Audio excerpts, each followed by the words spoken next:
Hello, everybody. Welcome to A Good Football Show. I am Patrick Daugherty, joined today by Mr. Denny Carter.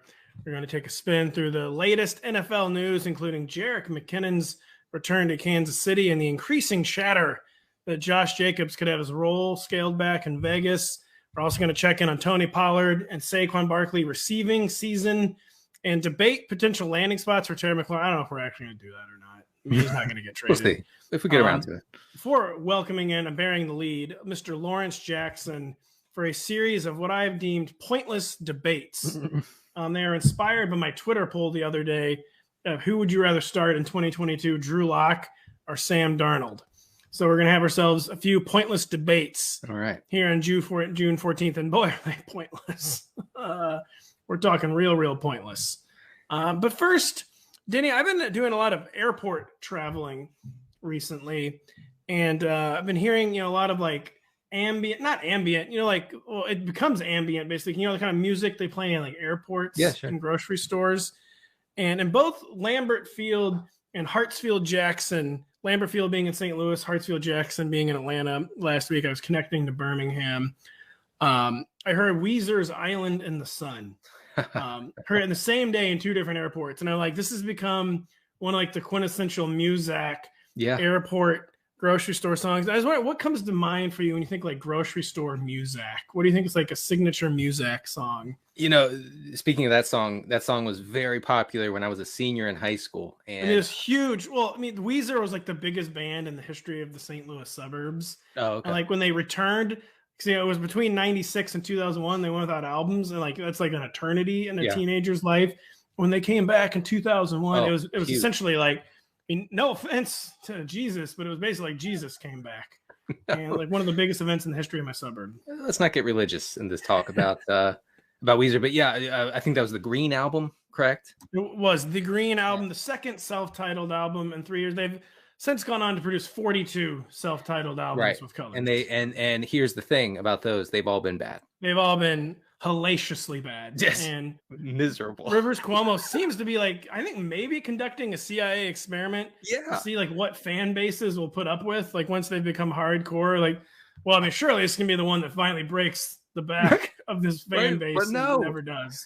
Every time I hear them, I'm like, who's this new boy band playing on the radio, the local radio station? Oh, it's Weezer. Who hired an AI to write a Christmas song that they're releasing in July for some reason? The CIA thing is actually spot on, I think. Okay, well, I don't have one that like jumps to mind, but I will say that this is, spans generations here, that this sense of like pop music and like cool music becoming Muzak, because my dad has told me too many times about the time he got into an elevator sometime in like the mid to late 80s, and he heard Jimi Hendrix's Purple Haze playing. And he thought, well, this, when this came out and when he was a teenager, this was literally the devil's music. Like transgressive. Yeah, like satanic cult music. This was it. And now it's playing in the elevator of an office building in suburban Maryland. It's just amazing. Yeah, I thought it was weird when I was in a Wells Fargo lobby and I heard Nirvana's Territorial Pissings. Stop. Like, man, things has changed so quickly. Oh man, yeah. No, it is amazing though. Lots of Elton John and Billy Joel. I feel my God. Can we talk about Billy Joel for a second? Sure. I mean, I'm sorry, but he's the worst artist who's ever lived. Like, not even close. Like, not even debatable. I'm supposed to hate him. My persona, like my idea that nothing is cool and everything is bad. I like Billy Joel. I can't. Wow. If Billy Joel is cancelable offense. No, listen. If Billy Joel comes on in the car, that's the only time I will tell everyone in the car, you all need to shut up for 5 minutes while I sing along to this Billy Joel song. I grew up on Billy Joel. It's stuck in my brain, and I will never forsake Billy. I like the songs where he does like the slightly like clipped, like punkier style thing. Not that punk would ever be like it's still rock and roll. Back Jack, scratch cat, back Jack, Right. but it's still rock and roll to me. Oh, I love that song. God, It's horrible, but it's better than some of Oh. his other songs. No, I didn't like. I don't like his '80s thing where he was doing like doo-wop from the '50s. That's not my deal. But before that, it was good. But I think the quintessential grocery store song is Dire Straits' Walk of Life. Oh my gosh. And if you want a song written in the 21st century, it's probably something like Rihanna, like We Found Love in a Hopeless Place. That song, I think, featuring Calvin Harris. Well, that Dire Straits song is actually good, though. Yeah, I mean, that one's amazing. You got to give him props for that one. Right. Here come Johnny singing. I want you to sing the whole thing. All right, ready? We're going to start from the beginning. Adam, producer Adam, play the track. Oh dear, I was taking a drink of coffee. Sorry. You want to hear a really embarrassing pandemic story? It was pretty late at night in the grocery store. I was masked up, as one does, during viral global outbreaks of like a SARS type virus. And Walk of Life by Dire Straits did come on, and I was singing it out loud through my mask. And then of course I came in like an aisle with someone else. But maybe they didn't know it was me because I got my mask on. Tell me if this is the case. I know what you're saying, but about having the mask and having some, ability to speak without others acknowledging it or hearing it, seeing your mouth move, looking crazy. But I tend to curse to myself in the grocery store because no one can see me. So I'll go into an aisle where I think the baked beans are, and they won't be there. And I'll say, I'll say 15 curse words under my mask, but I would never do that without the mask. No, it's just so weird you mentioned that because I've done the exact same thing. Am I like you ever think about moving? Like someone who's been, just like has totally every right to be in that spot. And, this is, I'm like whispering because I don't want them to hear. But yeah, I noticed that too. Like definitely an increase in cursing because, you can't see it. You can't read my lips. And right, you can't read my lips looking like I just gave up a home run in the first inning. I'm not the one that just called you. Every it was this other guy with this cane over here. I mean, right. Well, he's not wearing a mask, so you can. It's similar to when a pitcher puts his glove over his mouth and his nose, and that he's cursing a blue streak, as the boomers would say. He's cursing so much. I mean, it's unspeakable what he's saying, and that's the same with me when I can't find the damn beans. Yeah, that's one thing I'll miss about masks. Well, I'll be honest too. I've actually stopped masking even in the grocery store. It's kind of a losing battle. I'm still masking on the plane, by the way. Like I'm very judgmental about masking on the plane. Like I got sick. Like, do you guys want colds? Like, it doesn't have anything to do with cold. Like, to me, it's like a practice we should keep. Like, I kind of fly kind of a lot, and I'm like, I don't know about you, but like, I don't really feel like coughing for a week again after this flight for no reason. And I welcome the masks on the plane. Listen, well before COVID, okay, I got sick after literally every flight. That's not just you; that's the entire country. And I remember thinking, like, I have to build into my schedule the fact that I will not be feeling well 48 hours for 48 hours after this flight.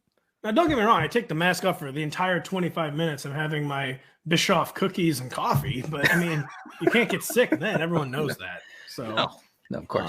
Anyways, Denny, the Raiders declined Josh Jacobs' fifth-year team option on April 29th, then drafted his early down successor, Zamir White, literally one day later. Raiders beat writers have been increasingly vehement in their reports that Jacobs' role could be scaled back this season. Denny, are we even going to get early down Jacobs' value under new coach Josh McDaniels in the desert this season? Or are we like already past the beginning of the end with Josh Jacobs? And is there any point where this man becomes like a value in drafts? He's currently the RB22 and underdog. I mean, I would think that there is a spot, I think, for every player where they become appealing. And I would also think that Josh Jacobs has a good path, like a foreseeable path to most of the early down work to start the season. I don't see him being supplanted right away. Now, the fact that he's not an explosive runner, like he hardly ever rips off long runs. I think he had 2 runs last year of more than 20 yards. And remember, this is a guy who for the final 6 or 7 weeks of the season was like the bell cow for Vegas. Both those runs were probably against the Chargers, by the way. Right. And And so he's never shown anything. New coaching staff, even John Gruden, who supposedly loved the guy and always talked up him as a bell cow and giving him all the touches and all the targets and everything.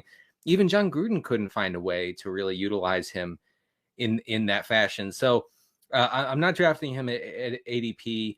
I think Zamir White as like a very late round bench stash is way more appealing. Beat writers have talked about how Zamir White really fits in with Josh McDaniels' running scheme, which is like no frills, simple stuff, up the middle, up the gut, and Zamir White does that well. Yeah, I mean, it's kind of one of those situations like the team itself and like the Raiders media is basically they're especially the teams are kind of trying to be polite about it. They're not like coming out and like trashing Josh Jacobs, obviously, but kind of in so many words saying like, yeah, like this is for real. Like we're moving on from Josh Jacobs after the season. We don't really know what his role is going to be this season. And, part of the reason Josh Jacobs doesn't rip explosive runs is because he's always like playing through some injury. It's like, that's both good and bad that he like stays on the field. Like he plays hurt, but yeah, it totally limits his long run last year was 28 yards. And it was, of course, against the Chargers. And there you go. In week 18, he had a long run of 28. So he went 17 weeks of the season where his long run was 21 yards. Yeah. On Thanksgiving against the Cowboys, as one does. Yeah, he gets, I mean, if you look at, like next gen stats and everything, like everything about his advanced stats says that Josh Jacobs is a guy who will get what is blocked and nothing more. And I think Zamir White can be better than that, if slightly. And that's good. That's fine if you're taking him in like the 15th round. We know how crude yards per catch is, like totally kind of pointless stat. But so like we've always wanted like a little more Josh Jacobs receiving usage. Only had 20 catches as a rookie. He averaged 8.3 yards per catch. That did go up to 33 as a sophomore. Then it dropped to 7.2 yards per catch. Last year he eclipses 50. Catches 54 balls and 6.4 yards per catch. And generally you want a running back to be around 8.0 is kind of the cutoff for like a solid, like if this running back is like actually worth his targets, it's kind of 8.0. And his like efficiency coming down as his usage increases as a runner too. Right. Yeah, it just seems like he's been trending in the wrong direction. We know Josh McDaniels likes the committees. They've literally drafted his replacement. Yeah. Like Josh McDaniels loves third down back. I mean, there's no way like Josh Jacobs is going to catch over 50 balls again. I feel like no way. With Kenyon Drake back and everything, no, that's not. Yeah, the thing, yeah, we might just be overlooking that part of it where it's like they got his replacement, and that's usually a red flag. Yeah, that's usually a red flag when they draft your replacement. So not a good sign. And I'm kind of surprised, like the sharp drafters on Underdog are making him the RB22.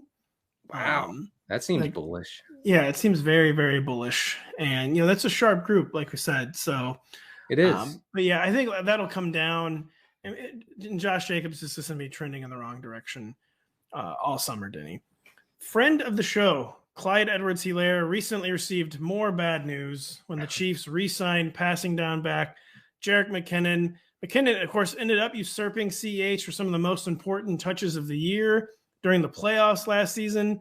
Denny, do you think McKinnon's return is kind of like about just insurance or about the Chiefs like seemingly continued like CEH, I don't even know what you'd call it, like replacement plan, kind of like slowly replace everything he does with other backs? Like, is there any positive way to spin Jerick McKinnon's return to Kansas City for CEH or no? There is not. And I say this as a big fan of CEH, who was very nice to us at the Super Bowl. McKinnon has some red flags. He has the injury history. He's entering his age 30 season.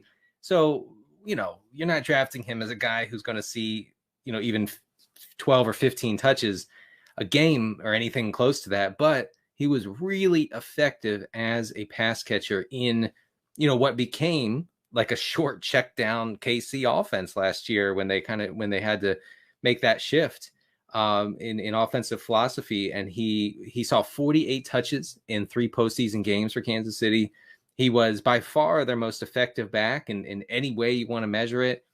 So I'm excited. I'm excited about getting. I've been wondering what's taking so long. I've Googled Jerick McKinnon for 2 months thinking, like, is there something wrong here? Like, are other teams courting him or what? No.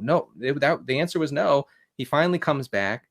I think that, he's worth some serious consideration, and I think he completely blows up Edwards-Helaire's prospects. Yeah, it's a bad sign. I was like you too. I was wondering why, like, what was taking so long. It was probably like the Chiefs just like refusing to give him like $50,000 more or something. Like, and they finally broke his back over $50K or whatever. And like Jerick McKinnon, it's like I feel like it's the classic. Like, I don't think he can really create value of his own because a guy who's almost literally never stayed healthy, but I think he really can cripple CEH's value. And I guess value, of course, would be a very relative term with Jerick McKinnon because he's going to be like a late round freebie, maybe even just a waiver wire guy in redraft, like a final 2-round pick in best ball. Mm-hmm. And like there's zero downside there. I said, like, it's going to be more about like the value he takes from CH, but yeah, he will create enough value, I feel like, to be worth late round freebies for sure. Yeah. And it just seems like the Chiefs, like, if you're a CEH partisan, seeing like the guy who played better than CEH in the most important games of the year re-signed in June, yeah, there is no real positive way to spend that. The Zoomers won't remember this, but Jerick McKinnon, before all the injuries and before he vanished from the scene for, I don't know, what was it, 3 years, was generational.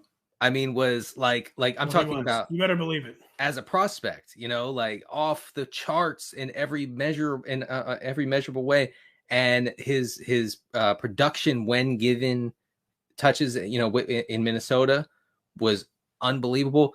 And so he's finally like seeing some of this come to fruition, and you had to feel good for him last year when he emerged like he did. And I remember being very confident in like let's say playing him in DFS in the postseason because he was running so many routes. And I think the team has to recognize how good he was, how effective he was as a pass catcher. Yeah, I'm sure there are people who drafted Jerick McKinnon as an inaugural rookie draft in 2014 and have kept him this entire time in their dynasty leagues because he is he's one of like the ultimate dynasty league dead enders. Like no matter what, like you don't give up on Jerick McKinnon. And yeah, this is his best situation in like a while because he arrived in Kansas City kind of mid-season last year. Yeah. And his usage didn't really pick up at all till the end of the season. I mean, he looked totally dead-legged in 2020 with the 49ers, I'll say. He did. But he looked a little. Said it. Remember Shanahan was like, he can't handle this workload, so we're giving it to Jeff Wilson. Yeah, that's right. And one of the most concerning things about CH, by the way, isn't necessarily that he hasn't taken the next step forward on early downs. Like we kind of never necessarily expected that. I mean, some people did, but I was like, wow, he's gonna have to prove he can actually operate in early downs. It is kind of more the way he's remained stuck in neutral as a pass catcher is what's really like hampering CH in fantasy and real life. And like as this next step forward, and like, yeah, this isn't again, where the Raiders are kind of speaking actions louder than words. This is definitely like a very loud action from the Chiefs when it comes to CEH. And one more thing about McKinnon or CEH or whoever gets that primary pass catching role out of the backfield, Andy Reid, in case you missed it, is really good at designing screens and getting running backs involved in the offense, putting them in good position to succeed. So we have to really keep an eye on that and pay attention to beat writers and what they're saying during Kansas City's training camp for sure. Yeah, the Chiefs backfield is going to be a really, really fascinating one during training camp because Ronald Jones does not have like early downs like salted away like at all. No. He's going to have to prove to an entirely new coaching staff that his reputation does not precede him. Yeah. And then he can actually pick up the blitz occasionally. He can actually not fumble occasionally. And I wouldn't be surprised if the Chiefs are not done adding to this backfield. And so it will be one of the backfields to watch this summer. Tony Pollard has joined the cavalcade of running backs, supposedly spending more time in the slot of late, Denny. Pollard, of course, was already a featured pass catcher for the Cowboys, but do we think he can take a meaningful step forward? He caught a career-high 39 passes last season. Can he maybe get that up to over 50 in the skill core where there's kind of some targets for the taking? Or is Tony Pollard just kind of like the classic in the Duke Johnson zone? His role's already maxed out. Yeah. Is there actually a next step to take for Tony Pollard, Denny? The only next step is if Ezekiel Elliott misses time, or if the team, which he never ever does, and he never will. He's always hurt, but he never misses time. He's invincible. It's not. It's that guy's. He has to be the toughest player in NFL history. Yeah, I mean, no, I don't think Pollard has anywhere to go except for Ezekiel Elliott missing time, or if the team perhaps pulls the plug. I don't know. I mean, if Zeke is again underwhelming and underperforming again for the third straight year, maybe maybe McCarthy says, okay, like, we can't do this again. And, so that, but you can't bank on that, especially if you look at how much they're paying him. And especially if you look at what Jerry Jones says about him. He talks about Ezekiel Elliott like he's still a 22-year-old rookie, ready to run for 2,000 yards as the centerpiece of the offense. So no, I think that Tony Pollard's ADP is a little bit weird. They said, slot receiver, this and that. He ran 10% of his routes from the slot last year. I don't, he only ran 11 routes per game last year. I don't see it. People do quite literally, not like the meme, do forget that he already was operating in the slot a little bit, or it's not like it's like super new. And yeah, I mean, Jerry Jones talks about Ezekiel Elliott like he's like his son, and right. But I don't know if Zeke does what he did last year again, because I don't think they could keep that up for 17 games. I think they actually would have to pull the plug. You would think, you would really think. It's so frustrating as anyone who wants to see like efficient, sensible football. It goes insane watching the Cowboys operate the way they do. So Pollard's ADP again on Underdog, which is kind of like, like the psycho group. We're talking about like our Corains or Kyles out there, kind of like inflating things. And he's RB 29. That's actually fairly reasonable, I feel like, for Pollard. Or do you think that's a little too high? Yeah, I guess he was basically the RB 29 just by feel last year. Right. I'm sure he was by points. Yeah, I think that it's not like horrible to get. There's actually some upside that's not even baked into that ADP, to be honest. Yeah. And maybe Amari Cooper's absence opens up enough targets for him to be more involved as a pass catcher. I guess that would be the optimistic view. But I also think it depends on the kind of team that you're building. Can you like wait on it? Can you draft a team where you can wait on Pollard, or are you going to have to use him as your RB2? I don't know. That's true. You can't really like wait on him. That is a good point. I do think that he has some untapped upside. I mean, I don't see any reason this guy can't get to 50 receptions. Like, he kind of like screams out 50 catch back, Tony Pollard. And I think he needs to add 11 receptions to last year's total. I think that's pretty doable. Tony Pollard, I would say there's actually a little bit of light at the end of there's more juice to wring out of that orange, basically. I have a stat real quick just to show you the discrepancy, and I'm not the first one to do this, I understand, but in 2021, Tony Pollard had the 5th highest rush yards over expected per attempt. Did you catch that? I did. It actually makes sense too, despite being like sounding like you're reading like the subhead on some government committee report that was worked on for 5 years and meant to sound as anodyne as possible. Right. That comes straight from the January 6th commission. And Ezekiel Elliott, meanwhile, was, among the least efficient in this rush yards over expected. He was down in the David Montgomery range. And I'm sorry to report that to you. Pollard deserves a chance. I think I can speak for all fantasy managers when I say that. Speaking of congressional committees, by the way, we have finally gotten the labor subcommittee to take a look at your employment status, and bipartisan, both Republicans and Democrats have promised to investigate and get to the bottom of how you remain employed and how our lawyers have not been able to crack the code. We'll see about after the midterms how that goes. And true. And they've been told you cannot wear shorts to Congress, by the way. Wow.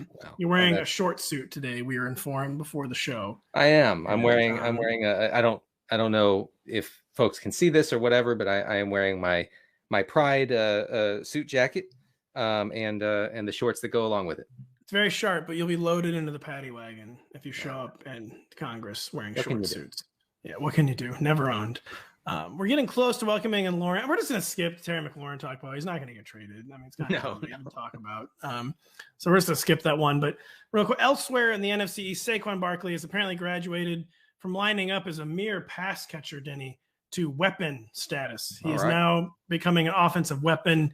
In the words of beat reporter Ralph Vacchiano, I can't pronounce your last name, Ralph. I've been citing you for years, and I just have no idea how to say Vacchiano.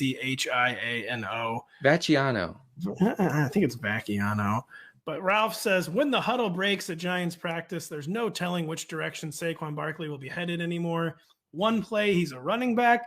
The next, he's a slot receiver. Then he will split out wide or maybe go in motion from wherever he starts. Denny, how excited should we be this time? Should we let ourselves get excited this time, basically, on Saquon? Does this time it count? Yes. I wanted that sentence to keep going. Sometimes he'll split out in the slot, in the backfield. Sometimes he'll literally be the football. Sometimes he's the franchise quarterback. Right. You don't know. He's just a weapon. That's what they call Kadarius Toney. It's true. They got a lot of weapons around that team. They should look into that. Weapon. He's a weapon. I think it's good. I'm in on the Barkley resurgence. I know he got incredibly unlucky last year, having fully recovered from his 2020 knee injury. He then rolls his ankle, is never the same. He's stuck in this horrendous, backward, prehistoric Joe Judge offense, Jason Garrett offense. So yeah, I'm in as a third rounder. If I can start my draft with either two receivers or a receiver and a tight end and then Barkley, I like it. I'm in. Yeah, I mean, I think you should be fully in on the Barkley assance because, I mean, it just makes – we know, like, his truly special trait as a running back is his pass-catching ability. We know he's got a huge coaching upgrade. Brian Dable, one of the most aggressive play callers in the league, was willing to abandon the run but, keep his running backs involved as pass catchers. Kind of like it all, like, clicks together. Saquon's injury – it wasn't about the ACL last year. It was about the fluke, ankle injury where he stepped on a dude between plays. And, that tends to happen to certain kind of players, I will say. Like, it seems to find injury-prone type of guys, like where, like, Ezekiel Elliott would never just, like, step on a guy's foot. Never. And if he did, then he would just play through it for 2 years before finally admitting he can't walk and needs surgery. But, yeah, Saquon, it's an easy dot connecting situation because it all just makes so much sense. And I think we can really, really buy the increased passing game usage and hopefully increased efficiency on early downs, Denny. So yeah, I sign off on any and all Saquon Barkley hype. Yeah, he's when he was at full health, he was an excellent pass catcher who importantly commanded targets on the routes that he ran. Like we can look into all these different scheme related issues and factors, but if a running back is not or anybody really, if a guy's not commanding targets on the routes he runs, then it's kind of it's kind of void, But for him, he has proven that ability. I think that's important. We will be right back after this with Mr. Lawrence Jackson. Just a reminder, if you don't have the NBC Sports Predictor app powered by PointsBet, you go download it now. The contests are free and easy to play, and you have a shot to win thousands by predicting what will happen in the NBA Finals, on the PGA Tour, and on the NASCAR circuit. We also have a special contest on Tuesday and Thursday called Battle of the Bets, where you can agree or disagree with our experts for a shot to collect some cash. We would now like to welcome in Mr. Lawrence Jackson, who I believe has been on Battle of the Bets. Lawrence, you're coming in for a series of pointless debates. I told Denny the idea was inspired by my recent Twitter poll of Sam Darnold versus Drew Lock, which Drew Lock won, by the way. Wow. But first, Lawrence, how are we doing? I know you're somehow a Tampa Bay Lightning fan. And I'm just going to ask you if you're excited for the Stanley Cup. I roll with winners. I didn't know we were supposed to come dressed up like 90s WWE wrestlers. I would have dressed up like Papa Shango or something. Sorry, you didn't get the email. Dang, man. Yeah. I don't know who that is, but Papa Shango sounds like someone I tweeted a picture of him, like, anybody else remember this guy? It would get like 1,000 retweets. You know who the Godfather is? I don't know who that is. Yeah, he was like 6 different characters in wrestling. I'm so glad. Can I just say I'm so glad that Pat got his obligatory Jay Leno reference in here. I thought we were going to get through the show without it, but we got it. We got it, folks. No, we got it. We nailed it. And by the way, so I was in Alabama last week at our magazine publisher with Mr. Ed Williams and Raymond Summerlin. And just to say the Leno voice was a constant presence. Sure. Constant. Anyone hear about this? You guys following this? We got Drew Lock, everybody? We got to get Jay Leno on here with his son, Daniel Jones. His son, Daniel Jones, who he's never once allowed to touch any of his classic cars because Jay just knows Daniel will wreck it immediately. And that you're a disappointment to this family, Daniel. And we're sorry. But you'll never be as good as your father, Daniel Jay Leno. Wow. Anyways, pointless debates here. So like a few of these would be a little more real, but like one already, I don't know how to settle, and it's pointless because it's totally arbitrary. But Davante Adams on a new team, Las Vegas Raiders, Tyreek Hill on a new team, Miami Dolphins, both like clear downgrades of their quarterbacks. Like no offense to Derek Carr and Tua Tagovailoa. I know Lawrence likes himself some Tua, but I mean they're leaving like all-time good situations for not bad situations, but just not as good as their previous spots. And Lawrence, I'll start with you. Who would you prioritize in drafts this summer, Davante Adams or Tyreek Hill? Who do you think is a better shot of like maintaining their past production in their new home? Davante Adams. And like you said, it's coming from a guy who I'm on Tua hardcore. So, I still got Davante Adams as a top five fantasy wide receiver. At this point, Derek Carr's he's a better quarterback than Tua. He's proven more. He still got to get the kinks out down there in Miami. We got to see what's what. I mean, you got to see what happens in Las Vegas too. But Davante Adams has elite seasons under his belt with his good quarterback. So does Tyreek Hill. But Tua being less proven than Derek Carr, I would have to go with Davante Adams, not by a large margin. Sorry, and that's why for me, it would be a pointless debate because it's not like I'll be mad if I have.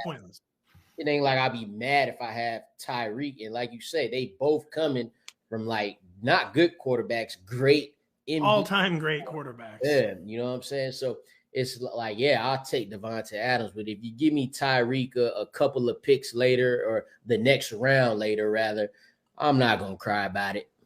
So yeah, Denny, Lawrence, I feel like kind of hinted at like I think Davante Adams' floor he's gonna resemble more of his past. We don't know if either one of them can reach their ceiling. I feel like Davante's floor will still be pretty intact. We talked about the quarterbacks. I mean, they're both going to, in theory, like very creative play callers in Josh McDaniels in Las Vegas and Mike McDaniel in Miami. I mean, does that factor into you? Like, how do you think Mike McDaniel's going to use Tyreek Hill? And again, who would you prioritize, Tyreek or Davante? Davante by a little bit. I'll say this about the Tyreek thing is I know they're paying him a tremendous amount of money and he's the centerpiece of their offense in a lot of ways. But Jalen Waddle was so good and effective and productive on those short receptions and as the intermediate pass catcher in the Miami offense that I struggle to see like Tyreek Hill taking over that role and the deep role, right? For the Dolphins. So I just think that Tyreek is going to have like spiked weeks, of course, because he's the fastest guy in the NFL and a big play machine. I do think that the consistency could be a little bit maddening. Also, the fact that I think the Dolphins, McDaniel has said, we're going to operate similar to the 49ers. And if that's true, then we're talking about a lot of running and a lot of conservative play. So I think that that's also a knock on Tyreek.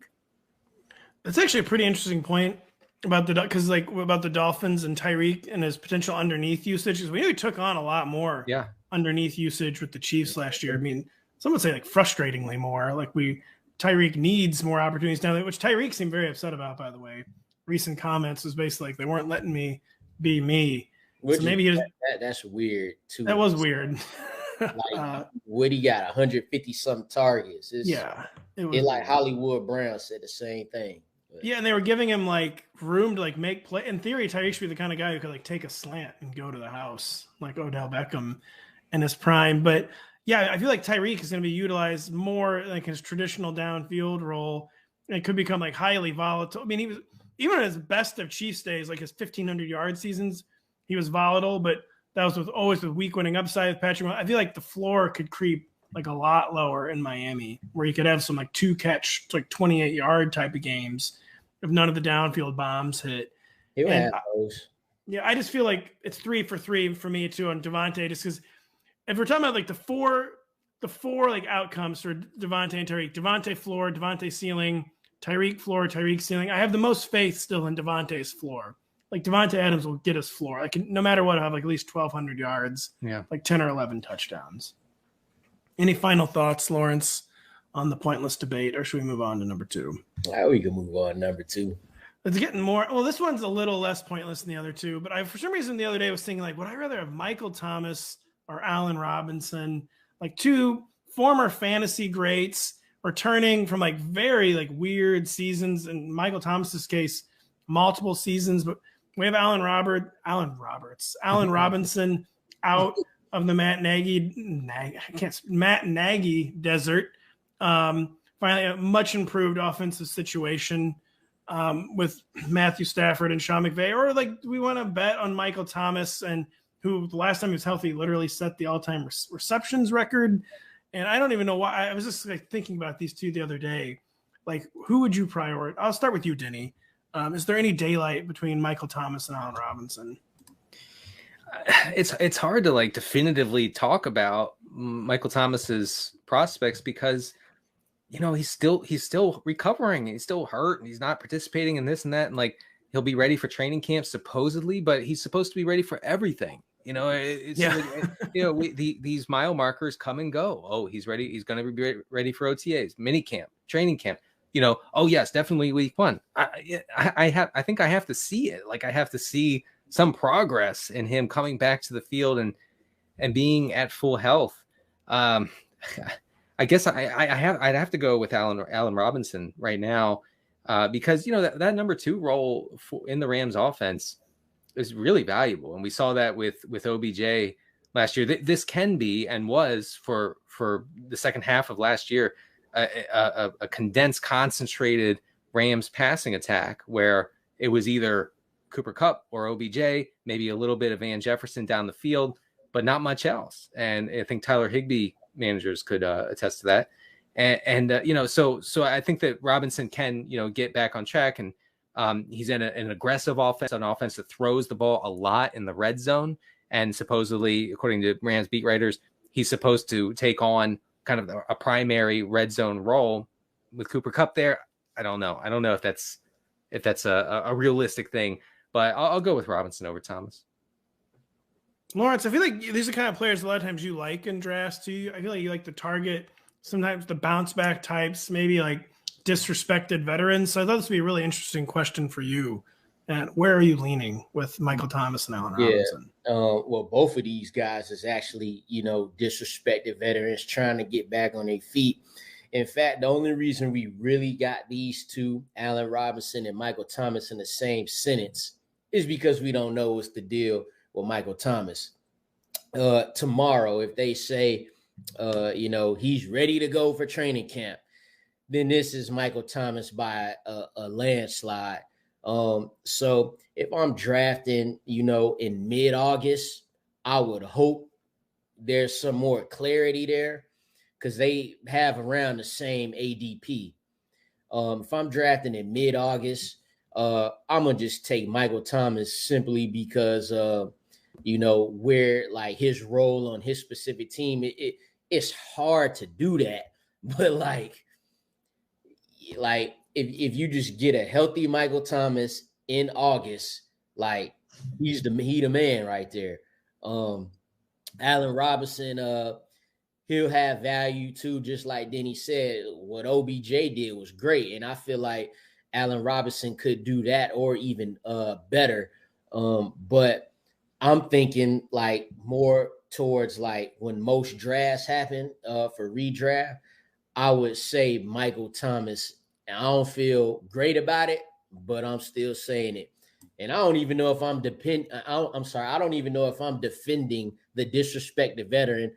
I'm just taking him based on the season he had 8 years ago. Yeah, it has been. He hasn't played since 2014. People forget that about Michael Thomas. We caught 173 passes from Drew Brees, and the Saints won the Super Bowl that year, I believe. Don't look it up. Don't look it up now. Yeah, don't look it up.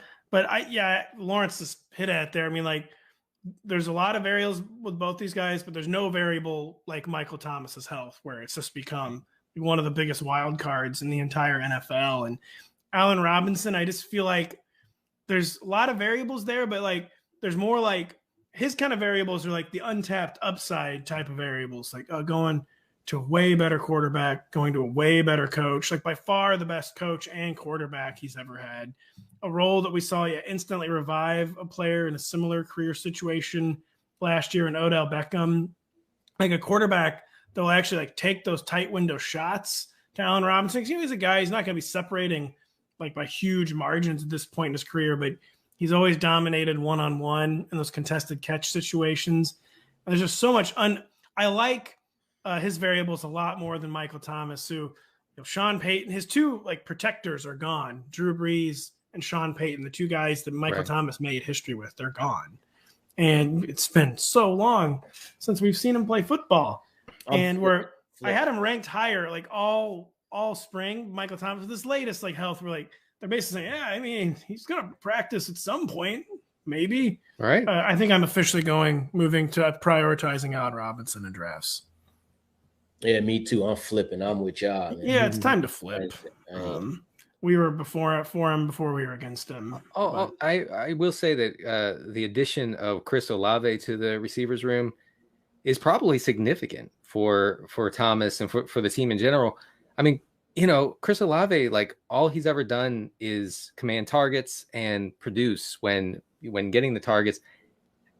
Michael Thomas has never really had much target competition, if any, really, in that New Orleans offense outside of Alvin Kamara.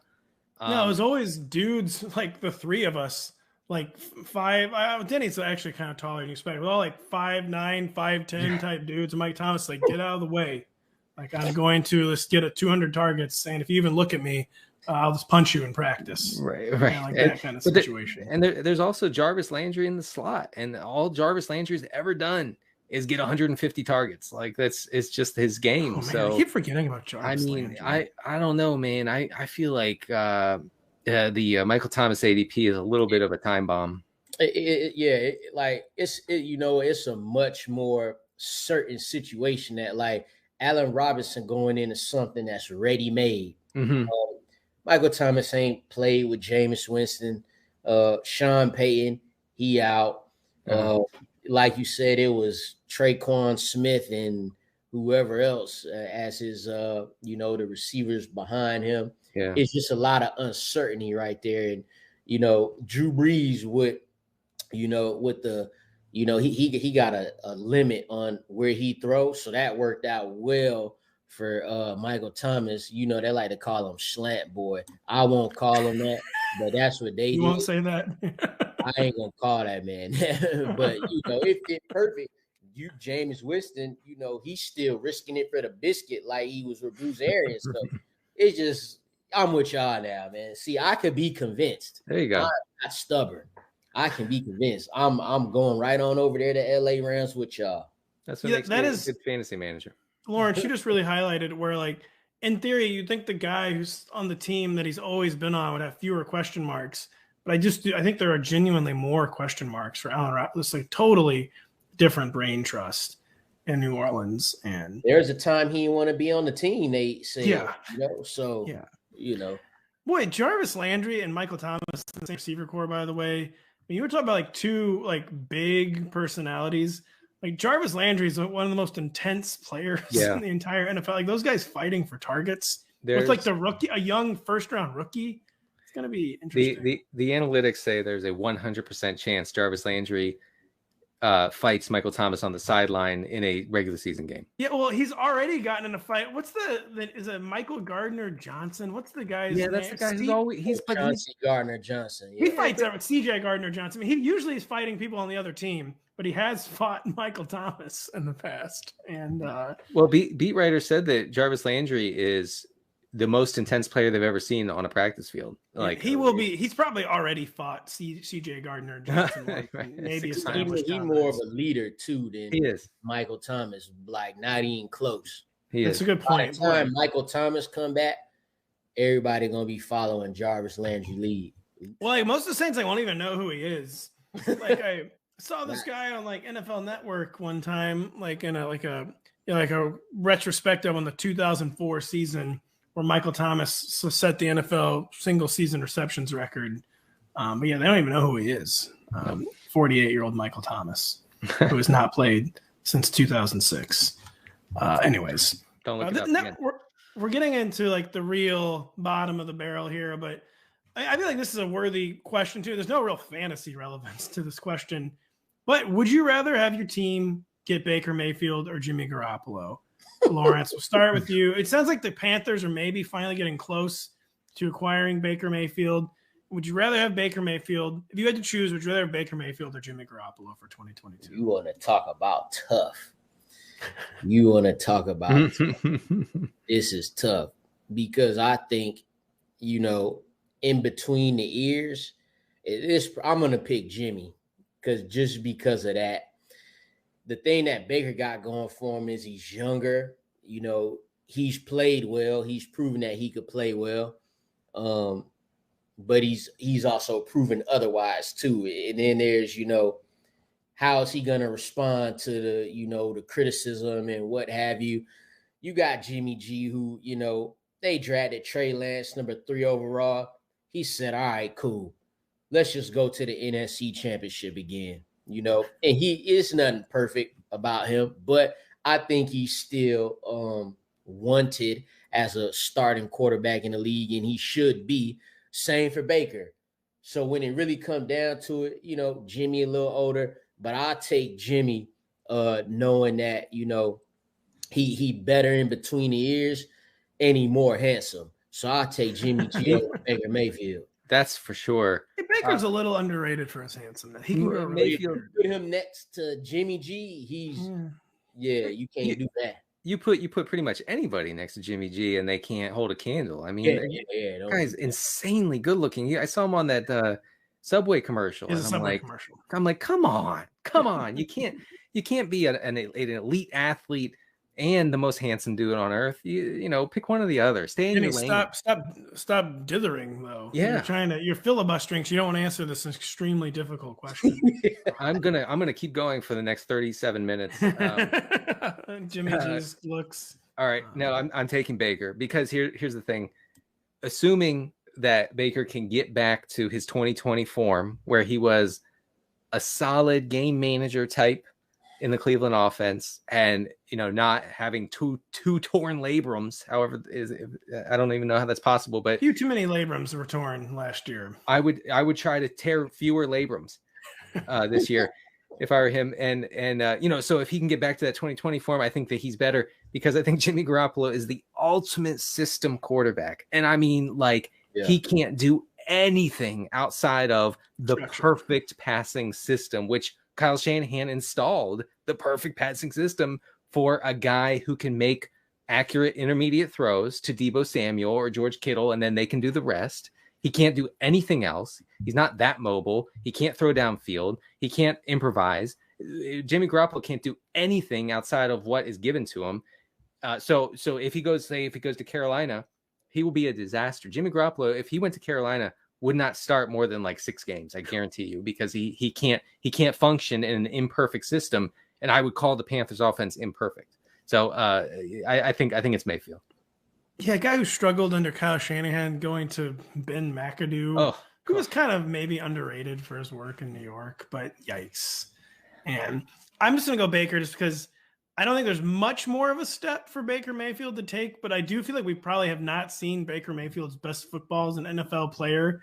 He has probably one better season in the tank than he had in 2020, where he could be a pretty useful game manager.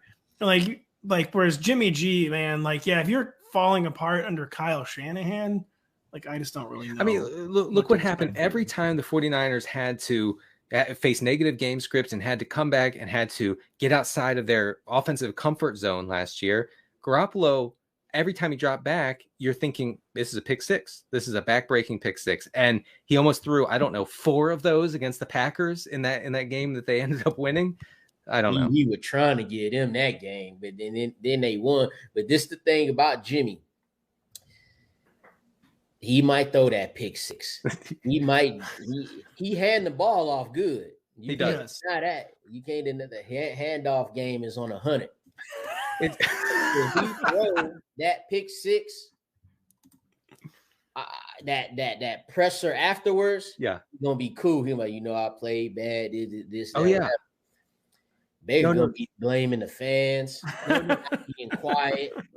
He gonna be telling my receiver got to get open. Yep. He'll be blaming you like Robbie Anderson. So basically, I'm going for the what's gonna help my mental health more rather because you're right. You're gonna get more on the field from Baker. That's not a question. Definitely more athletic, but I'm just going for what's gonna make me sleep better at night. Garoppolo has always, taken the brunt of. He explains the hell out of a pick six. He does, and injuries. Like when he got hurt last year, like he was breaking down in tears in his press conference. Like that guy really cares. I think that he's a great. Well, he'll also actually sit when he's hurt. I think people complain like about he was like a little too willing to sit sometimes, which absurd, of course. Whereas like we've already established, Baker is like playing like on crutches, and it's like just getting like hyena sacked by the Watt brothers while he's on crutches. And it's like, wow, this doesn't seem ideal. It's an approach that cost him $25 million. Yeah.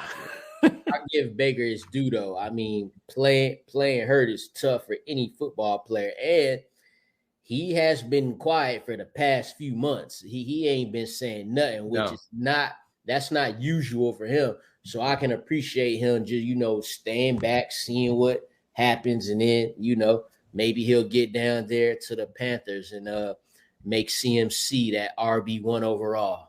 Yeah, he's finally put his phone on trade me mode, and where he's just not allowing himself to tweet or text or anything, and the phone is on the new from Apple this summer, trade me mode, where it doesn't allow you to use your phone.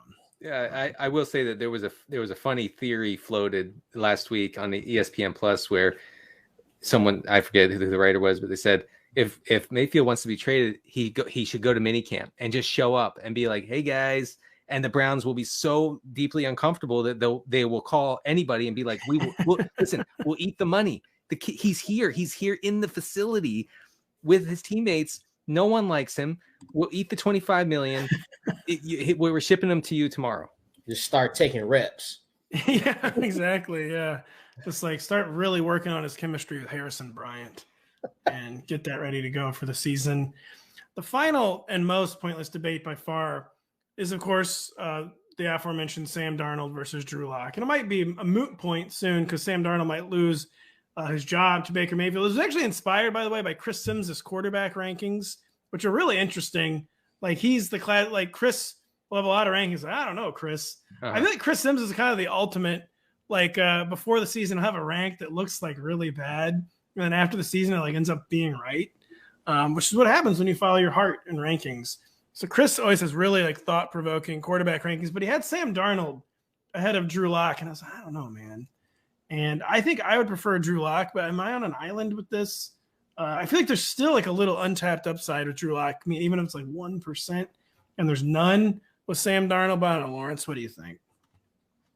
Well, I gotta go first. No, yeah, sorry, no, Denny. Man, we've seen a lot more of Sam Darnold.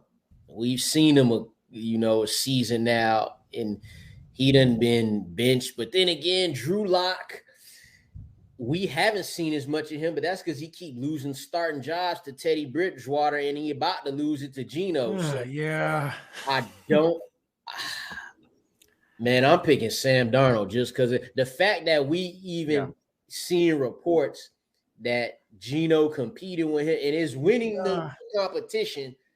I'm picking Sam Darnold because Sam Darnold was at least decent enough for them not to immediately bring back Cam Newton, which that ain't saying nothing great either. But I'm going to just go with Sam Darnold, better arm talent.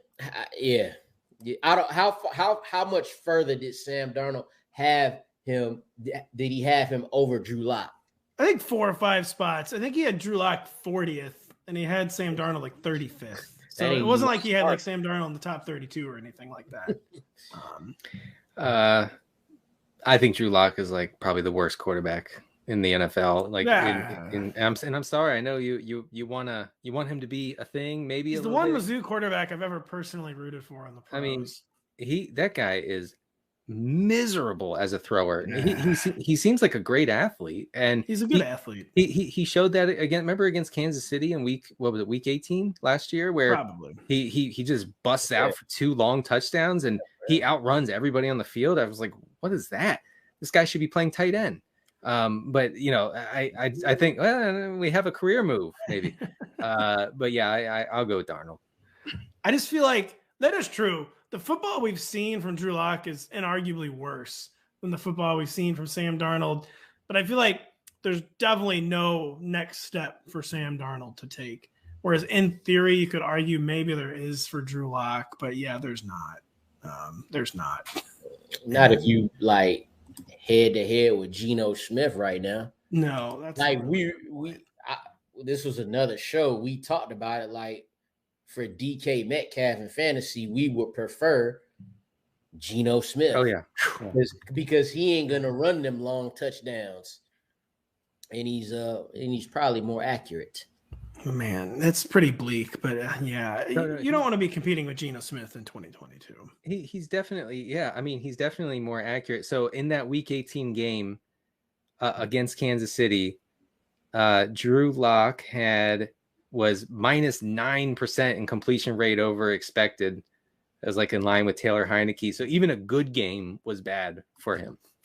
Yikes. I'll give Drew Lock this though. He is better than like me at quarterback. So I'll give him that. Better than me. He would be better. He would be by far the best quarterback on this podcast today, we think. Easily. Almost definitely. Can't say I would ever throw the ball directly to a linebacker like he loved to do at Mizzou, where I would probably just crumple and take a sack before I did that. But yeah, he would be the best quarterback on this podcast, Drew Lock. So Drew, we're all rooting for you up in Seattle. It sounds like some of you aren't actually. I am. But I'm rooting for you up in Seattle, Drew. Best wishes. And that's all the time we have for today. Good show. I feel very sweaty. As you should at the end of a podcast. I mean, you got the body heat going, you got the temperature going. I'm drenched. I'm drenched in sweat. I'm dripping. If you take Drew Lock over Sam Darnold, of course you sweat. Yeah, it's true. Just sweating bullets. Yeah, people don't realize what a sweaty activity TMI podcasting is, by the way. But kind of a hot endeavor, especially when it's hotter than the surface of the sun in St. Louis, Missouri. I mean, look at I'm shiny like I just worked out. It's true. Yeah, I made a really bad. It was not a good idea for me to do the podcast from an aircraft carrier in the middle of the Caribbean Sea, and yeah, it's really hot. Really hot. But that is all the time we have for today. Thank you so much for listening. For Denny Carter, for Lawrence Jackson, I'm Patrick Daugherty. We'll be back later in the week with Mr. Matt Strout and a variety of special guests, and maybe including me. Thanks for listening. Catch you guys later. Thanks for watching. Make sure to hit subscribe for all the latest fantasy and sports betting advice from NBC Sports Edge. And don't forget to sign up for NBC Sports Edge Plus to get the best-in-class draft guides, as well as season-long fantasy, DFS, and sports betting tools that will give you the edge.